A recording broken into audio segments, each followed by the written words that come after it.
아무것도 없어요. 유일하게 한 가지가 있는데 그게 뭐냐면은 예수님을 통해서 아버지의 뜻을 알고 믿었던 제자들이죠. 일군의 제자들이라. 그 제자들이 모여 있을 때는 뭐라고 그럽니까? 모여 있을 때든 혼자 있을 때든 그거는 뭐라고 그러냐, 다른 말로는 뭐라고 그러냐면은 교회라고 그러잖아요. 에클레시아 그러잖아요. 에클레시아. 에크 뭐뭐로부터, 클레시아 부름받은 그룹들. 이게 교회예요. 그러니까 한 사람도 교회지만은 나는 세상으로부터 부름받았거든요. 네, 이것도 마찬가지죠. 또 우리가 일주일에 한 번씩 이렇게 모여서 하나의 또 교회를 이루죠. 건물이 교회가 아니에요. 건물은 예배를 드리는 처소죠. 교회 할 때는 성경에서 교회 할 때는 우리 이렇게 모임 교회입니다. 예, 교회. 광야에 모여 있으면 광야교회, 건물에 모여 있으면 건물교회, 건물에 모여 있는 교회 그거죠. 그러니까 예수님 남겨놓은 건 교회뿐이에요. 그렇지 않습니까? 제자들 뿐이죠, 제자들. 그래서 예수님 당신 자신을 위해서 기도하고 난 다음에 바로 제자들을 위해서 기도하기 시작합니다. 다시 말하면 교회를 위해서 기도하기 시작합니다. 근데 그 교회라는 것이 뭐냐면은 예수님은 육체적인 현현, 육체적인 예수님은 이제는 십자가에 죽으시고 부활하시고 승천하시면 안 보이세요. 그만이에요. 다시 오기 전까지는. 그렇잖아요. 교회 사람들은 못 보는 거예요. 성령으로 오신 예수님은 우리가 알지만 그 용도 보이는 하나님이 아니시잖아요. 예. 그러니까 그분은 가셨지만은 예수님이 제자들 함께 데려가 버리면은 참 간단한 일인데, 그렇죠? 고생 안 해도 되잖아 우리가. 제일 좋은 건 예수님 믿자마자 가버리는 게 좋은 것 같아. 네, 데려가 버리면 고생 안 해. 왜냐하면 예수님 안 믿고 고생할 때는 내가 이 모양이야, 우리 조상도 이 모양이니까 이 모양이야, 이렇게 변명할 게 많은데 예수님을 잘 믿는데도 고생이 돼. 잘 믿는데도 고생이 되면은 환난도 당하고 핍박도 당하고 어려움도 당하고 죄도 지고, 그럼 참 이게 변명거리가 좀 궁색하잖아요. 너 왜 하나님 잘 믿는데 그러냐고, 하나님 잘 믿는데 왜 그러냐고. 그걸 궁색해. 변명이 궁색해요. 놔두면 그렇단 말이에요. 근데 예수님 왜 그렇게 놔두셨을까? 제자들이 그렇게 뻔히 세상 가운데 교회가 있으면은 세상으로부터 핍박받고 세상으로부터 환난당하고 증오당하고 미움당하고 죽임당하고 심지어 죽임당하고 할 텐데 놔두셨어. 그게 교회예요.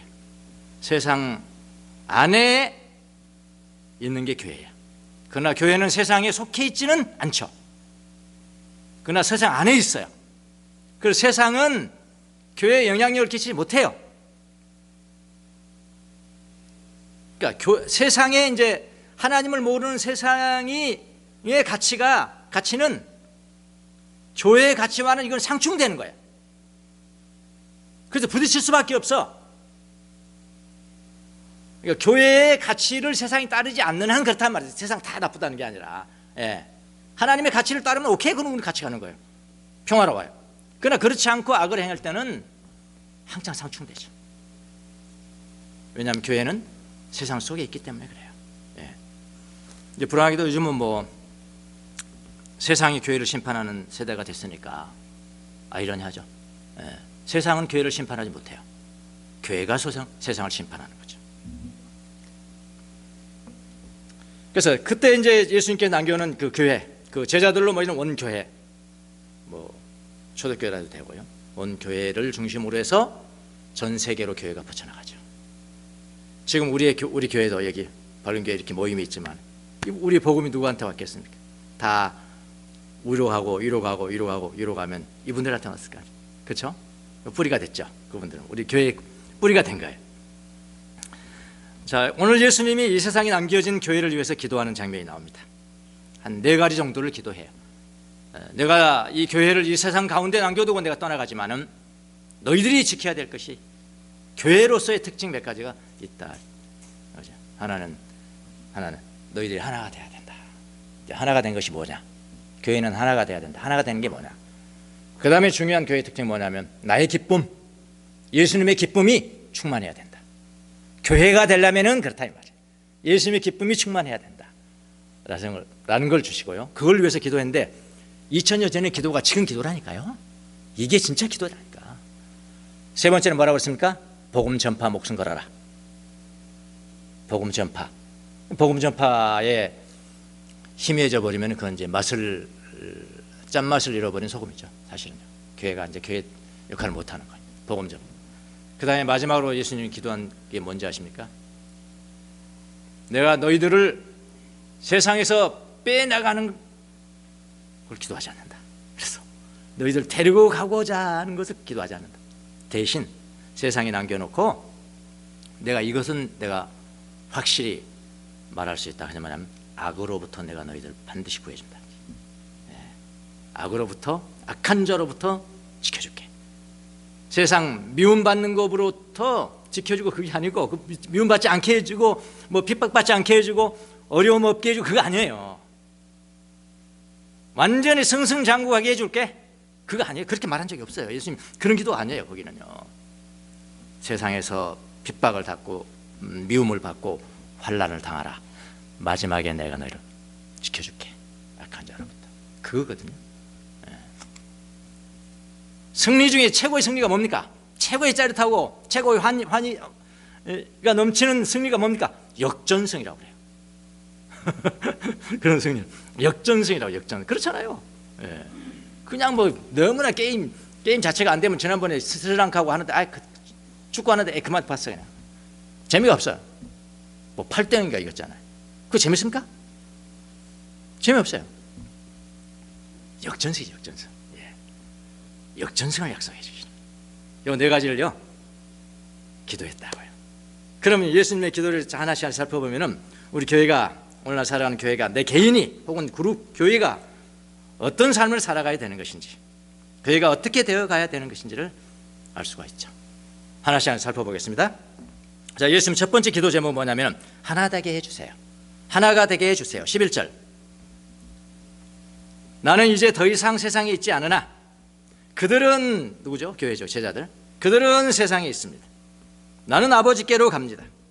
거룩하신 아버지, 아버지께서 내게 주신 아버지의 이름으로 그들을 지켜주셔서, 그 다음에 기도 제목이 그 다음 나옵니다. 우리가는 아버지와 나와 예수님과 우리가 하나인 것과 같이 교회도 그들도 제자들도 하나가 되게 하여 주십시오. 이런 기도를 하세요. 첫 번째, 하나가 되게 해주세요. 아버지께서 아버지께 속한 제자들을 거룩하게 지켜주셔서 그들이 하나가 되게 해달라는 기도. 제자들이 하나가 되는 것이 무엇일까요? 제자가 하나 되는 건 무엇일까요? 아버지와 아들이 하나가 되는 것과 같다는 거죠. 아버지와 아들이 하나가 되는 것 같이 너희들도 그렇게 돼야 된다. 그렇게 지금 기도하시잖아요. 그러니까 아버지와 아들이 하나가 된 게 뭐냐면은, 아버지는 아들을 사랑하셔서 모든 권한을 위임했고, 모든 권한을 위임했습니다. 아들에게. 아들은 아버지를 사랑하셔서 아버지가 맡겨주신 사명을 완수하는 거, 그게 하나 되는 거예요. 그러니까 그러면 어떻게 되느냐? 서로 사랑에 의해서 뜻과 목적이 일치하는 거. 뜻과 목적이 일치해. 그런 관계가 바로 아버지와 아들과의 관계입니다. 그러니까 아버지와 아들이 하나이듯이 남아있는 제자들이 그렇게 하나가 되게 해달라고 예수님께서 기도하셨어요. 예수님의 이 기도가 응답됐을까요? 된 것도 있고 안 된 것도 있어요. 된 것도 있고 안 된 것도 있는데, 안 된 게 있어요. 하나가. 누굴까요? 가룟 유다죠. 가룟 유다는 안 됐잖아요. 제자 끝까지 못 갔잖아요. 처음에는 잘 갔죠. 뜻과 존재의 이유, 목적이 끝까지 가야 되는, 처음부터 끝까지 가야 되는데 가룟 유다는 끝까지 가지 못했죠. 실패했죠. 실패했습니다. 그런데 그 실패는 성경에 이미 쓰여 있던 거예요. 구약에 쓰여 있는 거 아시죠? 가룟 유다 한 사람 실패하는 것은, 그러니까 이건 하나님의 뜻인 거예요. 그러니까 실패라고 볼 수는 없는 거죠. 그 경우를 제외하면, 가룟 유다를 제외하면 남겨진 제자들은 모두가 하나가 됐습니다. 예수님의 뜻대로. 제자들은 그 뜻과 목적이 다 일치했습니다. 처음부터 끝까지입니다. 죽을 때까지 일치했습니다. 그들에게는 예수님에 대한 사랑이 죽을 때까지 변치 않았어요. 죽을 때까지 변치 않는 게 중요한 거예요. 변질된 것은 하나가 되는 게 아니에요. 그러니까 하나가 되게 해 주십시오 하는 것은 끝까지 간다. 처음부터 그 사랑 가지고 마지막까지 가는, 그게 하나 되는 거라고요. 죽을 때까지 변치 않았습니다. 그들은 죽을 때까지 거룩성을 잃지 않았어요. 그들의 뜻과 목적, 존재 목적, 뜻과 목적이 하나 같았습니다. 하나 같다는 게 뭡니까? 그 똑같다는 이야기야. 처음부터 그것이 똑같다는 거예요. 서로를 사랑하고 예수 그리스도와 아버지는, 예수님과 아버지는 하나라는 것을 전파했고, 예수님의 희생제물 대신 십자가에 못 박혀 죽으셔서 희생제물이 대신 동일하게 선포했습니다. 다 그렇게 됐어요. 예수님이 기도하신 것 됐어요. 교회, 제자들의 교회는. 그래서 건강한 교회는 하나됨의 교회예요. 하나됨의 교회. 강한 교회는 뭐냐? 하나됨의 교회예요. 아버지와 아들이 하나이듯이 사랑 가운데서 뜻과 존재 목적이 하나여야 한다. 하나 되게 됐어요. 하나 되어야 한다니까 오해하신 분들이 굉장히 많더라고요. 교회가 잘못된 관행에 대해서 하나가 되면 그 하나 아니에요. 다른 사람들은 다 손가락질, 그러면 안 됩니다. 교회는 이렇게 해야 됩니다. 그러면 안 됩니다. 다 하는데 그 교회만 아니에요. 우리는 우리 식으로 가는 거예요. 그러는 거예요. 그래가지고 하나 되더라고. 그건 하나 되는 게 아니고요. 오해하지 마시기 바랍니다. 우리가 예수님처럼 교회를 위해서 기도할 때 뭐라고 기도해야 되면 하나 되게 해주세요. 하나됨이란 뭐냐면 아까 예수님과 아버지가 하나이듯이, 그를 처음부터 끝까지 같은 마음을 가지고 가게 해주세요. 그렇게 기도하셔야 돼요. 기가 막힌 기도죠. 이것도 2000년 전에 기도했지만 그때나 지금이나 항구적이죠. 기도가. 그렇게. 두 번째 기도. 예수님이 기도하신 제목, 두 번째 기도 제목이 뭐냐면 예수님의 기쁨입니다. 예수님의 기쁨이 충만한 13절. 이제 나는 아버지께로 갑니다. 13절 나오나요? 내가 세상에서 이것을 아뢰는 것은, 내가 세상에서 지금 아버지 앞에 기도하는 것은 내 기쁨이 제자들 가운데, 그들 가운데 차고 넘치게 하라. 예수님의 기쁨이 차고 넘치게 하는 기도 제목이 아주 중요한 기도. 예수님의 기쁨이 제자들 가운데 충만하게 해달라는 것. 제자들의 존재 이유가 무엇일까요? 또 다른 말로는 교회의 존재 이유가 무엇일까요? 간단합니다. 예수님 기도 이 제목대로 하시면 돼요. 예수님의 기쁨으로 충만한 것, 존재 이유입니다. 예수님의 기쁨. 예수님의 기쁨은 어떤 기쁨일까요? 예수님은 십자가에 죽으셨죠. 자발적으로 죽으셨습니다. 로마 병정이 죽인 게 아니에요. 자발적으로 죽으셨어요. 왜냐하면 예수님의 십자가 죽음을 통해서 하나님 아버지가 우리 인류 모든 사람을 얼마나 사랑하시고 용서하기를 원하시는가, 그 사랑을 드러내셨기 때문에, 십자가 희생 제물로 드러내셨기 때문에. 그러니까 아버지의 뜻을 행하는 것은 예수님의 최고의 기쁨이셨어요.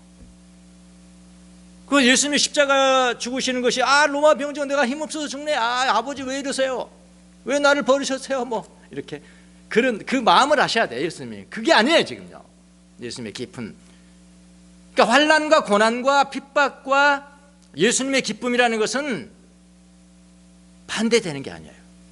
공존하는 거예요. 왜 그런지 아십니까? 핍박과 고난과 죽임당함, 이것은 세상이 주는 것이고 하나님 그냥 허락하신 것이지만은 기쁨은 누가 주는 것입니까? 성령님이 주시는 거예요. 달라요. 원천이 다르기 때문에 이건 공존할 수 있는 거예요. 그러니까 우리는 핍박이 오고 뭐 어려움 오면 기쁨이 사라졌다, 그 가짜 기쁨이죠. 그 기쁨이 그동안 어디서 왔는가 체크를 해보세요. 성령님께서 오시는 기쁨, 원천이 다르다. 원천이 다르면은 공존하는 거예요. 이 말이 무슨 말입니까? 환난 가운데서도 기쁨이 있을 수 있고, 옛날 핍박받는 가운데서 기쁨이 있을 수 있고, 미움을 받는 가운데서, 부족한 가운데서도 기쁨이 있을 수 있다라는 거예요. 그게 예수님의 기쁨이거든요. 또 교회는 바로 이런 예수님의 그 기쁨과 동일한 기쁨으로 충만해야 된다. 교회는 바로 그 기쁨으로 하나님의 사랑을 이 세상에 선포하는 거예요. 이 기쁨이 없이는 이 기쁨 없이 복음을 선포하는 것은 그건 진정한 복음이 아니죠. 교리 그냥 선포하는 거지. 복음 선포하는 건 아니란 말이에요. 복된 소식이잖아요. 그래서 복음이라는 게. 여러분 사도행전을 보면은 초대교회의 특징이 많이 나와 있습니다. 단어가 뭐 미움당하고 핍박당하고 그런 단어가 많잖아요. 학대당하고 많은데 동일하게 그런 많은 단어들과 동일하게 많이 나오는 단어가 하나가 있는데 그게 뭐냐면은 기쁨이에요. 사도행전 보세요. 기쁨이에요. 기쁨. 예수님의 기쁨입니다. 오순절날 마가의 다락방에 성령이 임했습니다. 그때 임한 것이 뭡니까? 바로 기쁨이랬다. 성경은 이야기하잖아요. 기쁨이었다. 예수님의 기쁨이 임합니다. 사도들이 이 세상에서 모욕을 당하고 핍박을 당하고 여전히 당합니다. 그런 핍박 당하는 가운데서도 뭐라고 그러냐면 제자들은 기뻐했다. 사도행전 5장 41절. 그 기쁨이 뭡니까? 그 예수님의 기쁨이란 말이에요. 빌립이 전하는 말씀을 듣고 핍박이 있었지만은 빌립이 전하는 말씀을 듣고 그 성읍에는 큰 기쁨이 넘쳤다. 아이러니 하잖아. 이거는 역설이잖아요. 역설. 핍박당하고 뭐 어려움이 많은데 큰 기쁨이 있었다. 큰 기쁨이. 이게 예수님의 기쁨이란 말이에요. 내가 너희에게 주는 기쁨은 세상이 주는 기쁨과 다르다. 여러분이 이 기쁨이 있습니까? 교회가 예수님의 이런 기쁨을 잃어버리면 그건 타락하기 시작하는 거예요. 기쁨을 잃어버리면은 교회로서의 역할을 못하는 겁니다. 지금 제자들이 기쁨을 잃어버린다. 예수님의 이 기쁨을 잃어버리면 짠맛을 잃어버린 소금이 됩니다. 우리 밝은 교회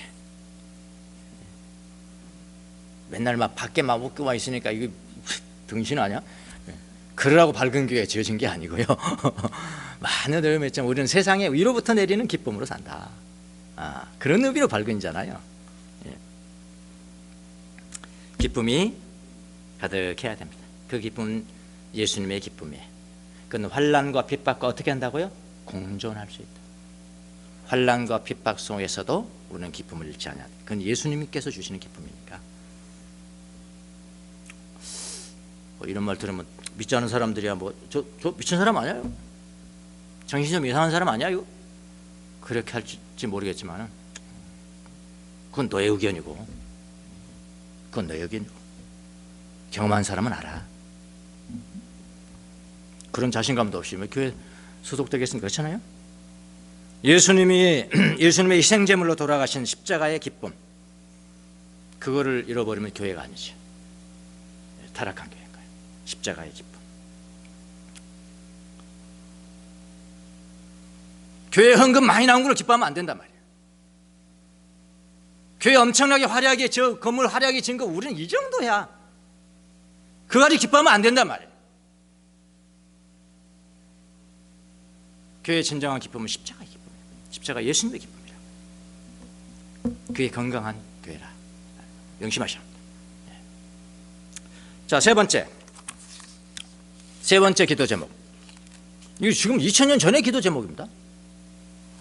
복음 전파 18절 먼저 보겠습니다. 요한복음 17장 18절. 나오죠. 너무 길어서 뺐습니다. 여기서 본문에서는 뺐는데 기도가 엄청 길잖아요. 18절 제가 읽겠습니다. 아버지께서 나를 세상에 보내신 것과 같이 예수님이 나도 그들을 세상으로 보냈습니다. 이 세상으로 보냈습니다. 뭐 때문에 보냈겠습니까? 복음 전파예요. 교회는 예수님의 이름으로 이 세상에 파송받은 보냄을 받은 자들이에요. 우리가 보냄 받은 자들, 세상. 존재 이유는 분명하죠. 확 떨어져 버려요. 이 세상에서 부자 되라고 보냄 받은 거 아니에요. 대통령 되라고 보냄 받은 거 아니고 뭐 그럴 수 있겠지만 그건 다 그림자예요. 존재 이유가 있다고요. 존재 이유가 보냄 받은 이유가 있다고요. 십자가 전파. 그 제자들의 존재 이유는 분명합니다. 예수님의 십자가의 죽으심은 죄인들을 주님께로 인도하여 용서받게 하시기 위한 것이라는 것을 선포하는, 그게 복음 전파잖아요. 캐리그마, 그 선포한다. 화해의 사역이죠. 하나님과 여러분 화해하십시오. 용서받으세요. 화해의 사역. 이것이 왕성하게 하시기를 예수님이 기도하셨다. 정말 탁월한 기도 아닙니까? 지금도 예수님은 교회가 이 사역을 감당하도록 기도하고 계세요. 여전히 우리 교회를 위해서 기도하고 세계 흩어진 모든 교회를 위해서 기도한다. 기도 제목이라고요. 복음을 전하면서 우리가 낙심이 되고 모욕도 당하지만은 교회가 복음 전파의 사명을 감당하지 못하면 존재 이유가 없는 것입니다. 존재 이유가 없어요. 지금은 복음 전파가 정말로 너무 어려운 시대에 살고 있습니다. 그러나 복음을 전파할 때 주님이 함께 계신다는 믿음을 가지고 한 사람 한 사람이 전해야 돼요. 한 사람 한 사람 전하는데 뭐 다 성공합니까? 실패하는 사람이 훨씬 많아요. 실패해도 괜찮아요. 격려 하나 하실까요? 예수님도 실패했어요. 뭐요? 예수님도 실패했어요? 예수님도 실패했다. 성경에 나와요. 예수님도 실패한 장면. 한 관리가 예수님을 찾아왔습니다. 전원 선생님, 영생을 얻으려면 내가 무엇을 행해야 됩니까? 뭐 율법 다 잘 알잖아. 간음하지 마라, 부모를 공경하라, 도둑질하지 마라, 살인하지 마라, 이거 다 해. 근데 마지막에 탐심하지 말라, 그건 안 물어봤어요. 십계명은 안 물어봤습니다. 다시 보세요. 성경 가서 그 사람이 대답할 것만 다 이야기한 거예요. 예수님이 그런 거 하지 마. 나 그런 거 다 어렸을 때부터 지켰습니다. 그렇지 않겠어요? 지킬 수 있잖아요. 다 지켰습니다. 그래? 그럼 한 가지, 이제 한 가지 부족한 게 있는데, 너의 재산을 다 팔아서 가난한 사람한테 다 나눠주고 넌 나를 따르라. 정확하게 그가 왜 복음을 영접하지 못하는지 그 방해물을 예수님은 꿰뚫고 계시죠. 정확하게 꿰뚫고. 그때 뭐라고 그랬어요? 그가 부자인 거로 근심하면서 떠났다. 그 다음에 뭐라고 하냐, 예수님이? 예수님 붙잡았다? 붙잡았다? 안 붙잡았어. 오케이, 가라. 붙잡자.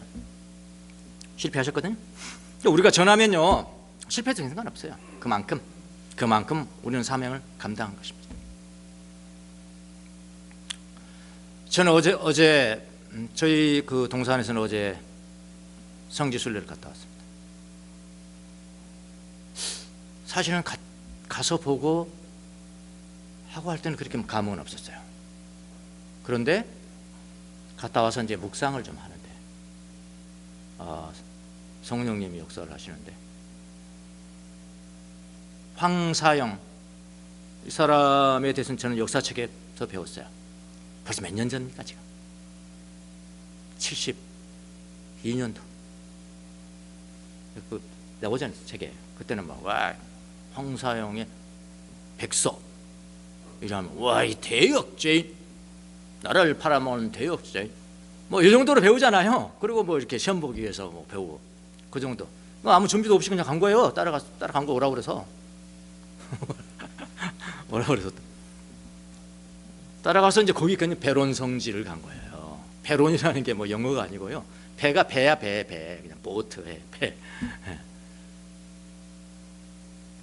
거기에 이제 황사영 그 천주교 신자가 도피해 온 겁니다. 정조, 영조 다음에 정조잖아요. 정조 때는 이제 천주교를 열었잖아요. 그런데 정조가 조금 그때 보면서 정조가 조금만 더 오래 살았으면 참 좋았겠다, 그런 생각도 들더라고.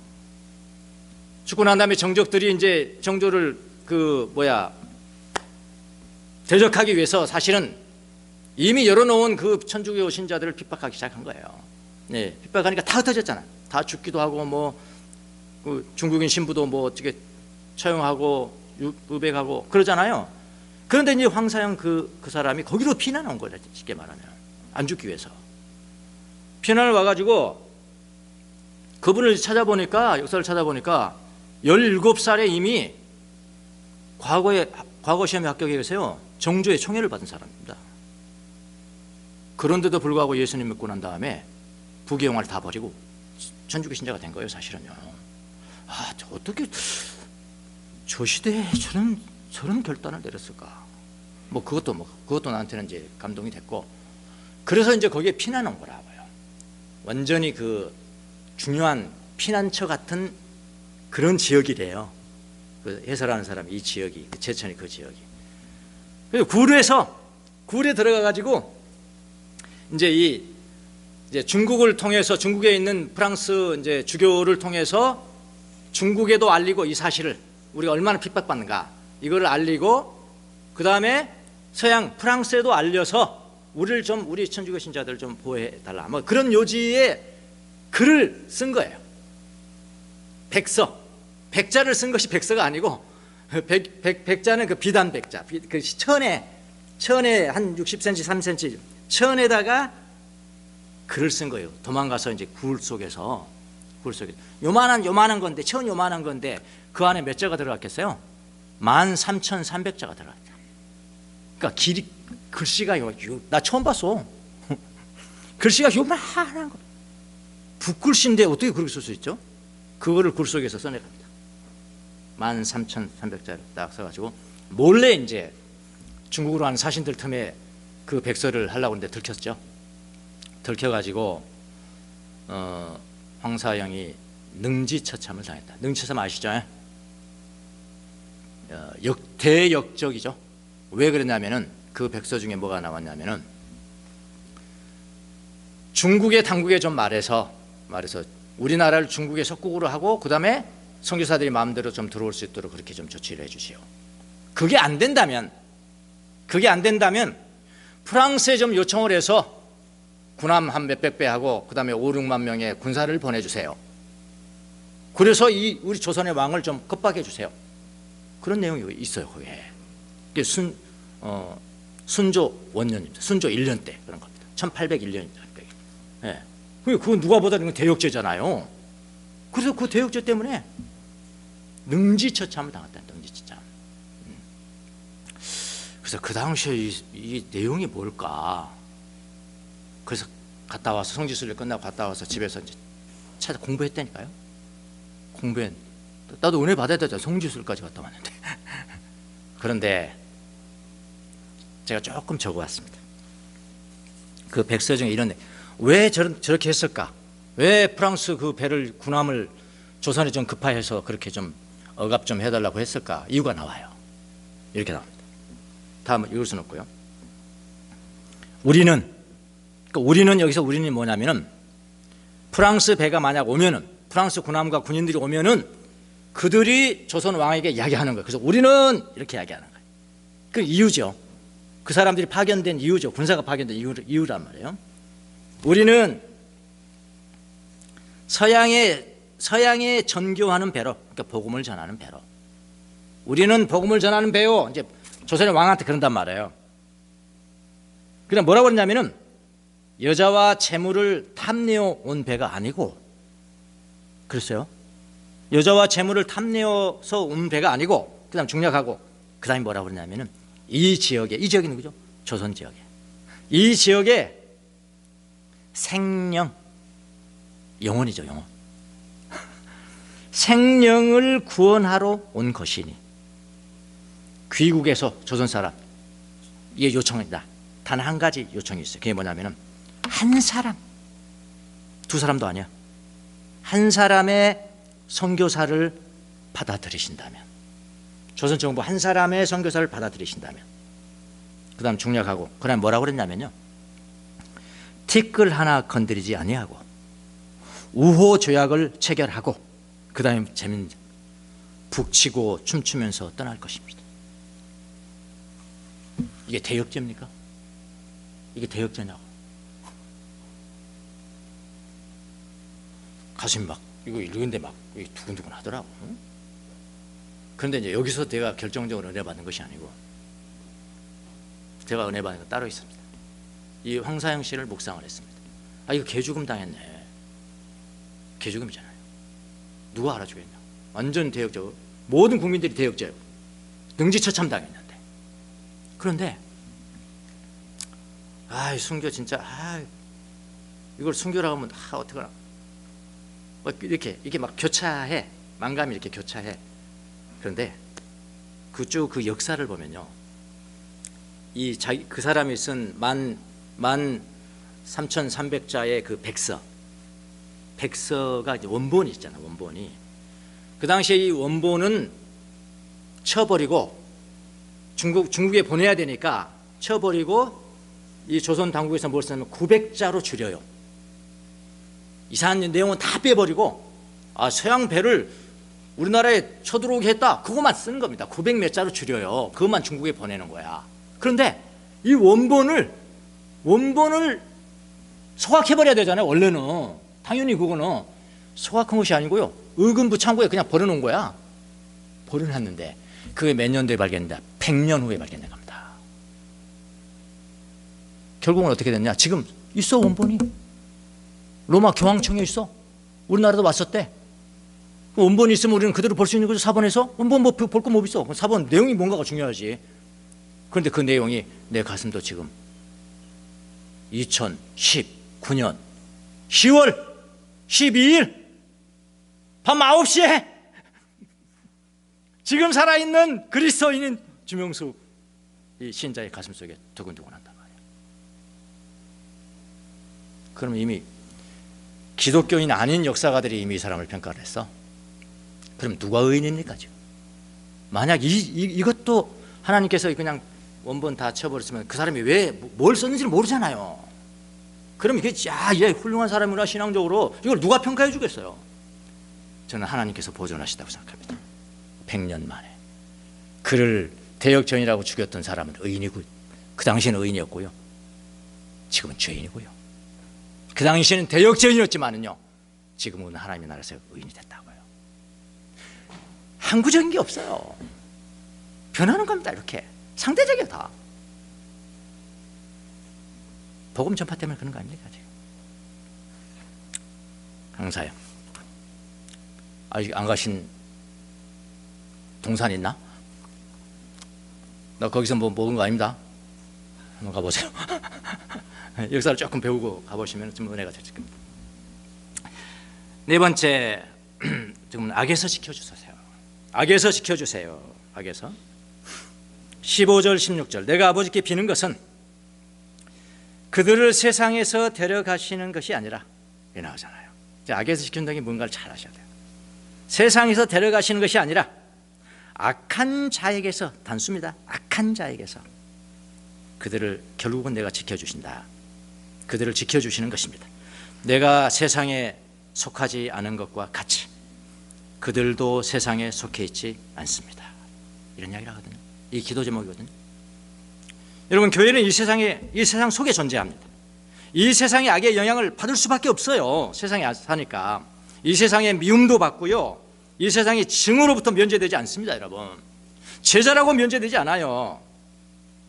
제자들은 이 세상의 기준에 따라 살지 않기 때문에 이 세상은 예수님을 향해서 반대하고 예수님을 핍박하니까 예수님의 친구들인 제자들을 향해서 증오가 계속되는 건 너무나 당연합니다. 이상한 게 아니라고요. 세상은 아래에서 왔고 교회는 이 세상에 속한 것이 아니고 하늘 차원에 속하기 때문에 그런 겁니다. 자, 예수님의 기도가 뭐라고요? 제자들 이 세상에서 데려가 버리면 간단할 건데, 이 세상에서 데려가는 것이 아니라 이 세상에 사는 동안 거룩하게 보호해서 그들을 지켜주는 거예요. 마지막까지 지킴을 받은 사람이 승리하는 거잖아요. 그 역전승이 뭡니까? 역전승. 마지막에 이기는 거냐, 마지막에. 세상에서 데려가면 아무런 어려움도 안 당할 텐데 그 대신에 세상 풍파 속에 두시고 악한 자로부터 보호해 주신다. 그러니까 대표적인 오해가 이겁니다. 믿는 사람들. 사람들은 예수 믿는 사람이라면 힘든 일을 당하지 말아야 한다고 생각해요. 예수 믿는 사람 왜 힘든 일을 당해야 돼? 승승장구하게 해준다, 그런 성경도 없거든요. 사실은요. 만사형통하, 그거 다 다른 이야기거든요. 앞뒤 그 컨텍스트를 잘 보고 성경을 해석해야 되는데 그게 안 되니? 아니, 그거 아니에요. 증오도 받지 말아야 한다고 생각합니다. 그거 아니거든요. 그러나 하나님은 그렇게 해주시지 않습니다. 믿는 사람들이 그런 증오와 고통을 아예 당하지 않도록 데려가시는 것이 아니라 믿는 사람들이 그런 증오와 고난 앞에서도 서서 살 수 있도록, 그리고 주님을 믿는 자들을 마지막에 악에서 건지시는 방법으로 구원해 주신다. 우리 암송 시편 37편 암송하시죠? 제가 최고로 좋아하는 성경입니다. 시편입니다. 우리를 악한 자에게서 구원해 주시고, 우리는 잠시 넘어지는 것 같지만 주님이 우리의 손을 붙잡아 주시기 때문에 우리는 넘어지지 않습니다. 성경 이런 표현 했죠. 잠시 넘어지지만 아주 덮어지지 않는다. 얼마나 좋은 단어인지 모르겠어요. 우리를 승승장구해 주신다. 이게 비현실적이야. 승승장구합니까? 그거보다도 넘어지지만 아주 엎드러지지 않는다. 너무 좋은 거야. 시궁창에 빠지지만은 영원토록 거기 있질 않는다. 얼마나 좋은지 몰라. 잠시 흔들리지만은 영원히 흔들리지 않는다. 이게 진짜예요, 우리에게. 그렇게 해주신다는 거예요.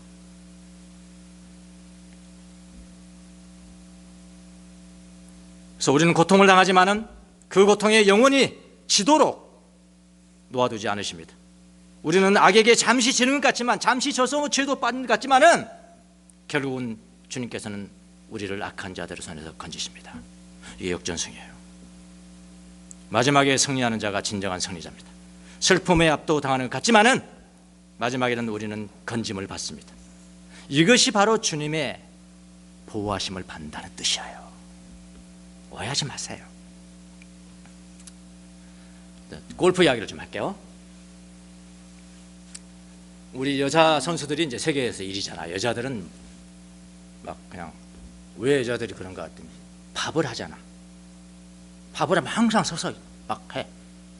남자는 앉아서 텔레비, 여자는 서서 다리가 튼튼한 거야. 내가 보니까 그래요. 결국은 골프랑 다리 싸움이거든요. 이게 하치 싸움이에요.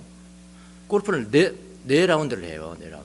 근데 남자들은 우리가 그렇게 잘 못하잖아요. 세계적이진 않잖아. 우리가 여자는 세계적인데 첫 번째 날은 잘해. 우리나라가 막 앞서가. 근데 언제 떨어지냐? 마지막 라운드에 했죠.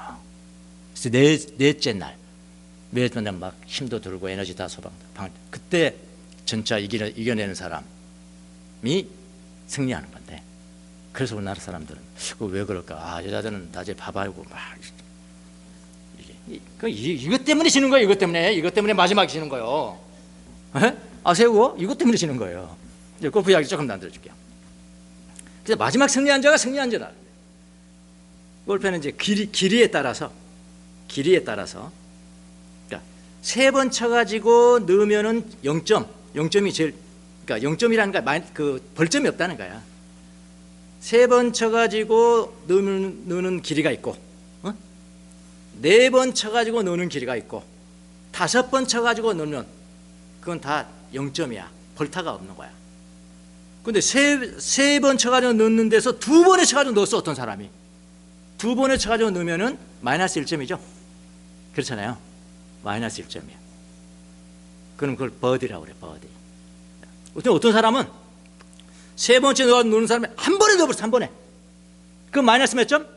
마이너스 2점이잖아. 그 홀인원이라고 그래. 그걸 이글이라고 그래. 마이너스 2는. 근데 어떤 사람은요, 긴 홀, 이제 4번째, 5번째 넣어야 되는, 제일 길겠죠? 그런 데서 5번에 넣으면은 제로인데 2번에 넣어버려서 2번에 넣어버리면 그걸 뭐라고 그래? 마이너스 3점.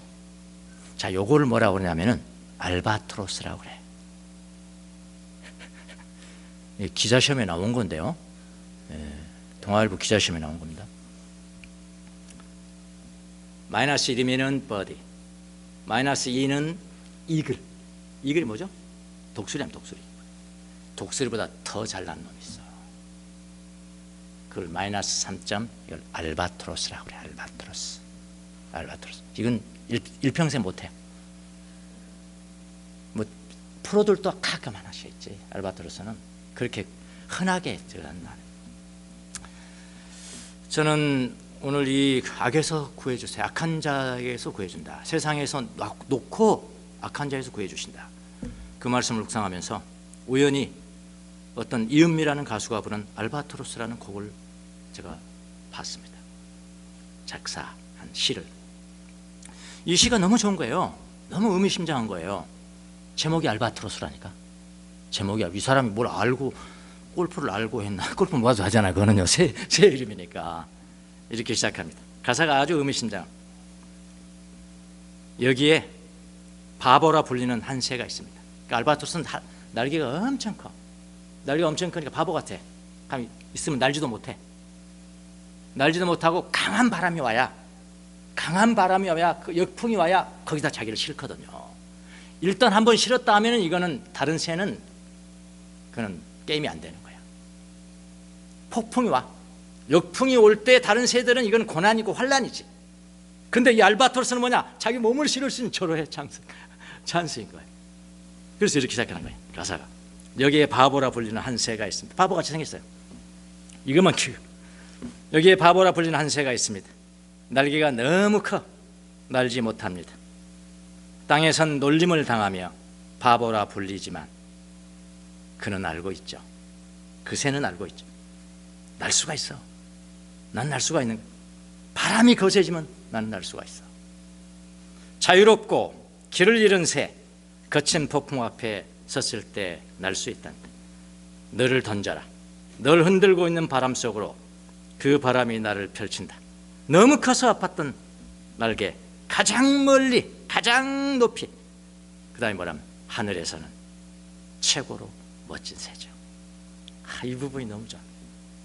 우리 그리스도인들은 아래서는 핍박받고 조롱받고 고난받고 아무것도 아닌가, 아무것도 없는 자 같고 무명한 자 같고 이리 치고 저리 치고, 하지만은 하늘을 나르는 날개가 있기 때문에 하늘을 나르면 하늘나라까지 우리는 갈 수가 있는 그런 최고로 멋진 새래요. 최고로 멋진 새죠. 땅에서는 내가 너무 쉬워. 누구나 건드리죠. 괜찮아요. 용서해요. 나를 미워해도 사랑해요. 내가 작사한 게 아니고요. 어떤 사람이 작사했다니까요. 그런데 우리가 풍파에 휩싸여서 역풍을 안고 가는 이 그리스도인, 세상에 있지만은 세상에 속해 있지 않고 내가 너를 결국은 악한 자의 손에서 건져줄 것이다 라는 이 표현을 어떻게 이렇게 잘 담았을까요?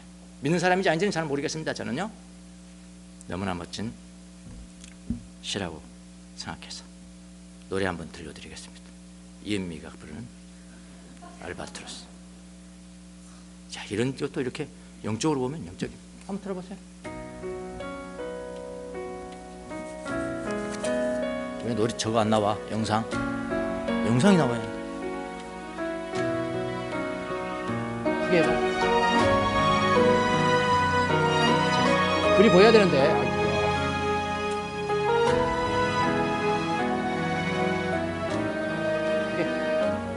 가사가 안 보이죠? 여기에 바보라 불리는 한 새가 있습니다. 날개가 일부에서는 크게 보이네. 너무 커 가사가 나와요. 날지 못합니다. 땅에서 놀림을 당하며 바보라 불리지만 알고 있죠. 날 수 있어.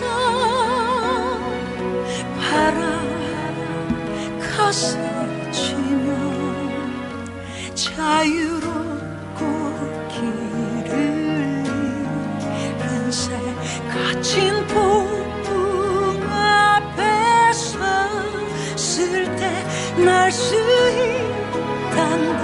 너를 던져라. 널 흔들고 있는 바람 속으로 그 바람이 나를 펼친다. 너무 커서 아팠던 날개 가장 멀리 가장 높이 하늘에선 최고 멋진 새죠. 땅에선 내가 너무 쉬워. 누구나 건드리죠. 괜찮아요. 용서해요. 날 미워해도 사랑해요.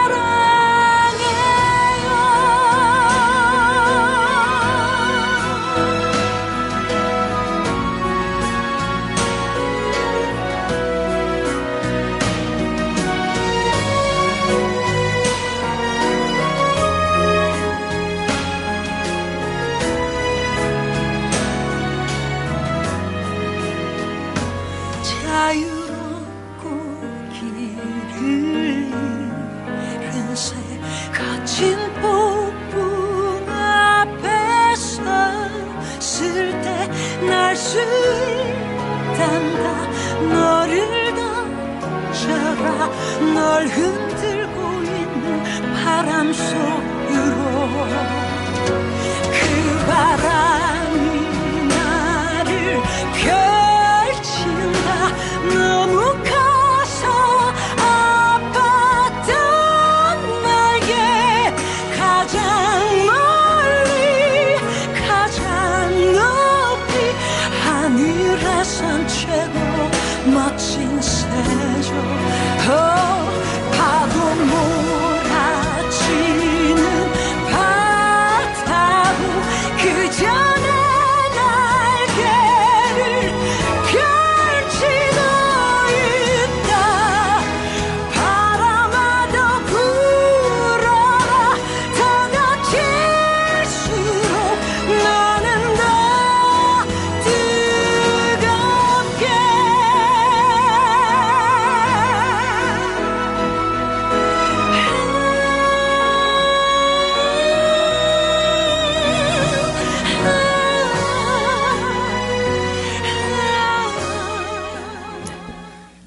세상 유행가도 이렇게 영적으로 들으면 자기 영혼을 알바트로스의 날개에 싣고 하늘에서 최고의 멋진 새가 되는, 이게 바로 교회입니다. 예, 크리스찬이고요. 예, 그런 사람들이 다 되시기를 예수님 이름으로 축원합니다. 기도하겠습니다. 주님 감사합니다. 하나가 되게 하옵시고